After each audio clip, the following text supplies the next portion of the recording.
Well, the regular season series finale just wrapped up between the Falmouth Commodores and the Wareham Gatemen as this regular season winds down. This the penultimate matchup of the season for the Dores, and it went well. A 5-2 final score as Falmouth wins another over the last place Gatemen.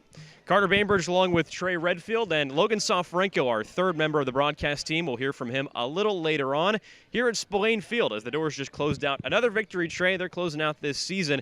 And today, it was good pitching that set the tone right away for Falmouth. Yeah, it was fantastic pitching. 3 innings of work for Phillip Abner, and then followed by that was Braden Matthews, who had 3 innings of shutout ball. So not too shabby. You know, the Commodores will take that any day of the week when the pitching gets it done. And they didn't even have that many strikeouts either. I think it was 4 strikeouts on the evening for Falmouth. So really good stuff from pitchers who like to put balls in play. You know, jam hitters. That's the best way to lower a pitch count, and it worked out for the Commodores tonight. Grabbing another win, really important to take it into tomorrow against the Cotuit-Kettleers, one of, if not the best team on Cape Cod right now. And for the Dores, who have been struggling with the bats a little bit as of late, went into a little bit of a skid there in the Chatham series after that Mariners game as well. 5 runs today, Trey, certainly nothing to sneeze at for the Dores. That's something to hang your hat on as they head into the final matchup with Cotuit. It's like in football, kind of. You have a 5 or more yard gain, it's a good gain. And with baseball, you have 5 or more runs, it's not a bad performance from your offense. That's exactly what it was for the Commodores. I said the Commodores had to get it going early, and that's exactly what they did, putting up 3 runs in the top of the second inning. So it's really important for Falmouth to do that tomorrow, knowing, like I mentioned, Cotuit coming into town, and whatever team you play against, especially against the Kettleers, so you got to keep the runs up. The last couple of times the Commodores have played the Kettleers, it's been a battle. I mean, the last time they faced off, it was 9-8 in 8 innings.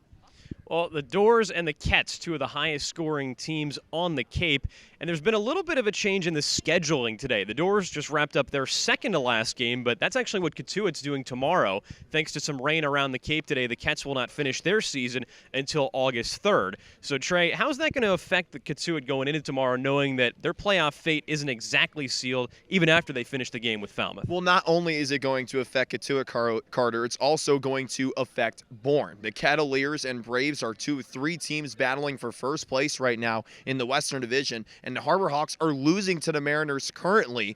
This will be going up on YouTube when the game is over, so be sure to tune in for updates. But either way, there's still a dogfight for first place right now, Carter. 3 teams separated by just 1 point. So it's really important for the Commodores to make it even more interesting against those teams who are fighting for first place while the Commodores are stuck in 4th place. They have that off day as well. Honestly, they're the most rested team going into the playoffs, knowing that the Kettleers and the Braves will still have to play another game.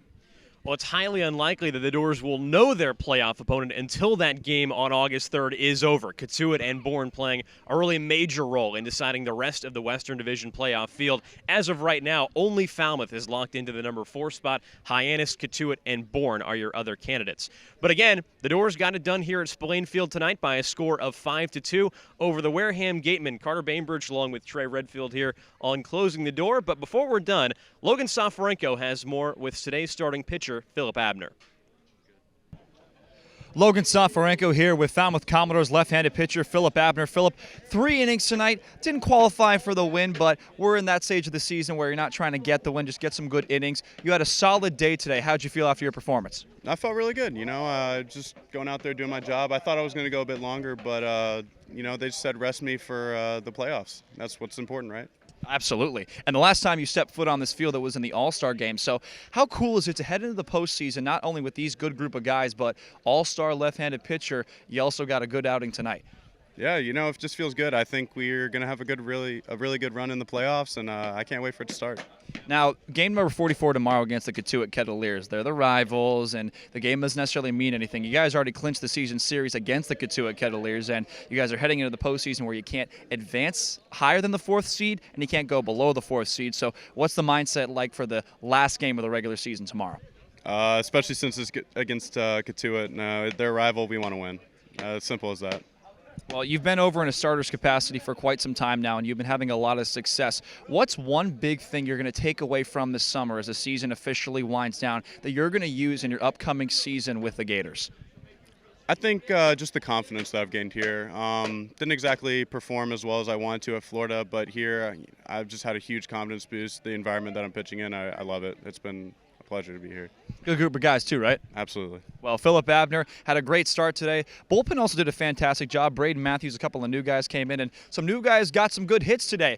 The Commodores defeat the Wareham Gatemen by a score of 5-2. That's it for us from right now. We'll see you tomorrow at the Gov for game number 44.